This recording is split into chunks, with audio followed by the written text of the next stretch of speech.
Bonjour à tous, ici le docteur Armand Leclerc de la chaîne Docteur Santé et Bien-être. Après plusieurs décennies passées dans le domaine médical, j'ai vu tellement de personnes formidables courir après des pilules coûteuses et des remèdes miracles, tout en négligeant un élément extrêmement simple, présent chaque jour dans leur assiette, le riz. Ce que je vais vous révéler aujourd'hui risque peut-être de bousculer certaines idées bien ancrées dans le milieu de la santé, mais je ne peux plus garder le silence. Beaucoup de gens consomment le riz d'une manière qui, sans qu'ils le sachent, nuit réellement à leur organisme. Mon objectif est de vous dévoiler la vérité souvent ignorée à propos du riz et, plus important encore, de vous expliquer comment transformer ce qui peut être un aliment néfaste en un véritable soutien pour votre vitalité. J'espère sincèrement que ces informations éclaireront votre parcours de santé. Et si vous trouvez ce contenu utile, je vous encourage à vous abonner pour nous permettre d'aider encore plus de personnes, notamment les seniors qui souhaitent améliorer leur qualité de vie. Comment j'ai fait cette découverte? Au début de ma carrière, un patient a profondément marqué ma mémoire. À cette époque, comme beaucoup de médecins, je ne prêtais pas réellement attention à la manière dont les gens cuisinaient leur riz. Je passais mes journées à prescrire des traitements contre le diabète ou l'hypertension. Mais un homme, M. Alain Dupont, un professeur à la retraite de 62 ans, a bouleversé ma façon de voir les choses. Une fois retraité, ses analyses montraient un taux de sucre et de cholestérol qui ne cessait d'augmenter malgré ses médicaments. Il prenait du poids et commençait à perdre la sensibilité de ses pieds. Pourtant, il ne consommait pas de plats gras. Vivant seul, il préparait simplement une grande quantité de riz, la congelait, puis réchauffait des portions au micro-ondes. Je n'arrivais pas à comprendre pourquoi ces traitements restaient inefficaces. Ses yeux inquiets et fatigués me hantaient à chaque consultation. Tout ce que je pouvais faire, c'était augmenter ses doses. Ce sentiment d'impuissance, presque de frustration profonde, m'a poussé à chercher plus loin. Malheureusement, M. Dupont est décédé de complications quelques années plus tard. Ce choc m'a bouleversé. Je n'ai cessé de me demander que manquions-nous dans la médecine moderne? Quels aspects essentiels échappaient à nos diagnostics? C'est ainsi que j'ai entamé des années de recherche sur la relation entre le riz et la santé. Et un jour, une vérité simple mais déterminante s'est imposée à moi. Le riz peut être un véritable remède ou au contraire un poison, selon la manière dont on le prépare et dont on le consomme. Certaines méthodes très simples de cuisson ont un effet bien plus important que ce que j'aurais pu imaginer sur la glycémie, l'inflammation et même la digestion. Au début, beaucoup doutaient, ce qui est normal. Mais les personnes qui ont testé ces méthodes ont vu des améliorations spectaculaires dans leur bien-être. Ce que je vais partager avec vous peut sembler trop facile pour être vrai, mais ce sont des principes puissants qui peuvent transformer durablement votre santé. Suivez-moi jusqu'à la fin pour comprendre l'ensemble des étapes et les appliquer correctement. Avant de commencer, une petite précision essentielle. Si vous ne comprenez que partiellement les conseils ou si vous les appliquez de manière approximative, cela peut produire l'effet inverse. Prenez donc le temps d'écouter attentivement et de mettre en pratique chaque recommandation avec rigueur. Les 5 secrets essentiels pour transformer votre riz. Secret numéro 1. Faire tremper le riz. Beaucoup de gens se contentent de rincer rapidement leur riz avant de le cuire. Pourtant, le laisser tremper change profondément sa composition nutritive et son impact sur votre organisme. Un trempage d'au moins 30 minutes aide à réduire l'acide phytique présent dans l'enveloppe du grain. Cet acide agit comme un inhibiteur en empêchant l'absorption de minéraux essentiels comme le calcium, le zinc ou encore le fer. En diminuant cet acide, votre corps assimile bien mieux ses nutriments, ce qui est particulièrement crucial pour les personnes âgées dont l'absorption minérale est naturellement plus faible. Le trempage facilite aussi la digestion du riz. Par exemple, une de mes patientes, Madame Claire Martin, 72 ans, souffrait régulièrement de ballonnements et d'inconfort digestif. Je lui ai simplement conseillé de tremper son riz avant la cuisson. 1 mois plus tard, ses troubles digestifs avaient quasiment disparu. De petites modifications peuvent vraiment transformer le quotidien. Rincez votre riz plusieurs fois puis laissez-le tremper dans de l'eau tiède pendant 30 minutes à 1 heure. Cela permet à l'eau de pénétrer de manière uniforme et rend le riz plus tendre à la cuisson. Attention toutefois à ne pas dépasser 3 heures, surtout en période chaude, car des bactéries pourraient se développer. Secret numéro 2, ajoutez du vinaigre. Le deuxième secret repose sur un ingrédient simple mais extraordinairement bénéfique, une cuillère de vinaigre. Beaucoup pensent que cela va altérer le goût du riz, mais en réalité on ne le remarque presque pas, surtout lorsqu'on utilise un vinaigre doux comme le vinaigre de cidre. Le vinaigre contient de l'acide acétique, une substance qui ralentit naturellement l'absorption des glucides. Résultat, votre taux de sucre dans le sang augmente beaucoup plus lentement après le repas. Une étude très respectée de l'université Johns Hopkins a d'ailleurs démontré que l'ajout de vinaigre au riz peut faire chuter son indice glycémique de plus de 30%, ce qui est considérable pour les personnes diabétiques ou prédiabétiques. Je pense notamment à M. Étienne Morel, 67 ans, qui avait été diagnostiqué prédiabétique et vivait dans la peur d'une aggravation. En intégrant simplement une cuillère de vinaigre naturel dans l'eau de cuisson de son riz, ses résultats glycémiques se sont stabilisés en quelques semaines. Une action minime, mais un bénéfice immense. Il suffit donc d'ajouter une cuillère à soupe de vinaigre fermenté naturel, comme le vinaigre de cidre, directement dans l'eau de cuisson. Il est essentiel d'utiliser un vinaigre issu d'une véritable fermentation naturelle. Les vinaigres synthétiques, fabriqués de manière industrielle, n'offrent pas les mêmes vertus et peuvent de même provoquer des irritations gastriques chez certaines personnes.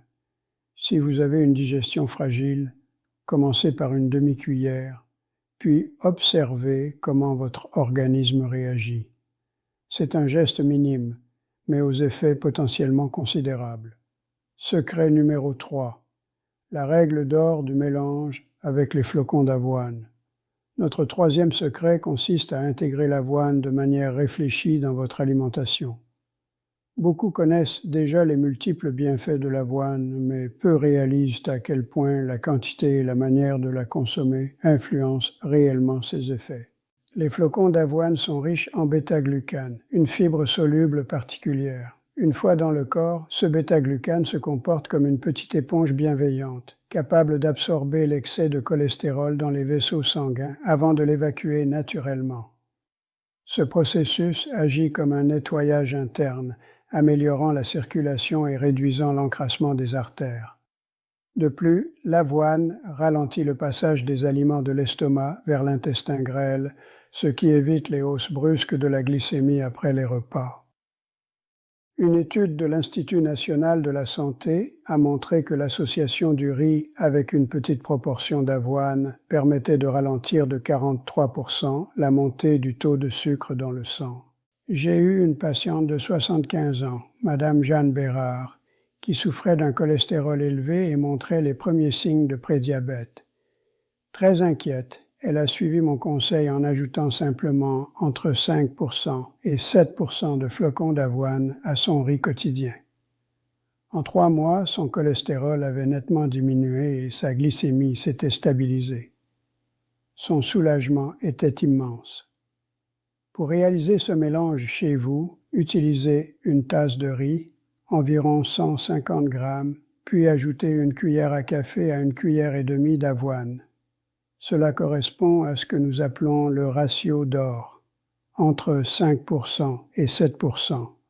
Au-delà, l'avoine peut devenir trop lourde à digérer et provoquer ballonnement ou inconfort. Et si vous souffrez de problèmes rénaux, demandez toujours l'avis de votre médecin avant d'augmenter votre consommation d'avoine. Secret numéro 4, la puissance du curcuma. Notre 4e secret repose sur une épice remarquable, le curcuma. Bien que très courant dans de nombreuses cuisines, peu de personnes connaissent l'ampleur de ses effets sur la régulation de la glycémie. Le curcuma contient un composé actif, la curcumine, qui possède des propriétés antioxydantes et anti-inflammatoires particulièrement puissantes. La curcumine agit en améliorant la sensibilité du corps à l'insuline. Pour vulgariser l'idée, lorsque l'insuline ne fonctionne plus correctement, c'est comme si une clé n'arrivait plus à ouvrir une serrure. La curcumine aide à rétablir ce mécanisme et à rendre l'insuline plus efficace. Une étude menée pendant 10 ans par les National Institutes of Health a révélé que les personnes consommant régulièrement de la curcumine avaient réduit en moyenne de 23% leur résistance à l'insuline, un résultat comparable à certains médicaments prescrits dans le cadre du diabète. Je pense à Madame Hélène Dubois, âgée de 69 ans, qui souffrait de complications diabétiques. Après en avoir discuté avec son médecin traitant, elle a simplement commencé à ajouter du curcuma à son riz. Sa glycémie est devenue bien plus stable, au point qu'elle a pu diminuer progressivement certains de ses traitements. Pour préparer un riz au curcuma, il suffit de saupoudrer 1 ou 2 petites pincées de curcuma pur sur le riz encore chaud, puis de mélanger. Si le goût vous paraît trop prononcé, commencez par une quantité très légère. Veillez à choisir du curcuma pur et non un mélange de curry, qui contient habituellement d'autres épices et additifs. Enfin, si vous souffrez de problèmes de vésicule biliaire ou prenez certains traitements, demandez l'avis de votre médecin avant d'en consommer régulièrement. Secret numéro 5, refroidir puis réchauffer. Nous arrivons maintenant au dernier secret, mais certainement pas le moins important. Refroidir votre riz puis le réchauffer. Cette méthode paraît étonnante et peut même sembler inutile au premier abord. Pourtant, une fois que vous comprendrez les transformations internes qu'elle provoque, vous ne voudrez plus vous en passer. Lorsque vous laissez refroidir du riz fraîchement cuit, pendant 30 minutes à 1 heure, la structure de ces amidons se modifie. Ce processus crée un type de glucide très bénéfique, appelé amidon résistant. Contrairement aux autres amidons qui sont rapidement absorbés, l'amidon résistant n'est pas digéré dans l'estomac ni dans l'intestin grêle. Il parvient intact jusqu'au côlon, où il devient un aliment précieux pour les bactéries bénéfiques du microbiote. En nourrissant ces bonnes bactéries, vous améliorez votre digestion, votre immunité et réduisez l'inflammation générale. Une étude de l'Université d'Oxford a révélé que le simple fait de refroidir puis de réchauffer le riz augmentait sa teneur en amidon résistant de 18%. Je me souviens d'un patient de 74 ans, M. Gérard Lemoine, souffrant de constipation chronique et de syndrome de l'intestin irritable, 2 problèmes très inconfortables. Après avoir adopté cette méthode, sa fonction intestinale s'est nettement améliorée. Pour appliquer cette technique chez vous, laissez simplement le riz refroidir dans le cuiseur, couvercle ouvert, pendant environ une demi-heure à 1 heure. Ensuite, réchauffez-le délicatement avant de le déguster. Attention toutefois, ne laissez jamais le riz refroidi trop longtemps à température ambiante, surtout par temps chaud, car cela peut favoriser la prolifération bactérienne. Mangez-le rapidement ou conservez-le au réfrigérateur 1 à 2 jours maximum. Conclusion, 5 secrets pour transformer votre riz et votre santé. Voilà les 5 méthodes essentielles pour faire du riz un allié quotidien. Ce sont des gestes modestes, mais leur effet cumulatif sur votre santé est immense. Pour résumer, faire tremper votre riz avant la cuisson. Ajoutez une cuillère de vinaigre naturellement fermenté. Incorporez des flocons d'avoine dans un ratio précis de 5% à 7%. Ajoutez une pincée de curcuma pur sur le riz chaud. Refroidir puis réchauffer le riz pour augmenter l'amidon résistant. Ces changements sont simples, mais ils constituent un véritable investissement pour votre bien-être à long terme. Commencez par l'un d'entre eux, appliquez-le quotidiennement et observez les améliorations parfois étonnantes que votre corps peut manifester. N'oubliez pas non plus que la manière dont vous considérez votre nourriture influence également votre digestion et votre santé. Une attitude apaisée et reconnaissante favorise souvent un meilleur équilibre général. Lors de notre prochaine rencontre, je vous parlerai d'un ingrédient très particulier capable de réduire durablement l'inflammation dans tout votre organisme. Je vous souhaite une vie saine, énergique et harmonieuse.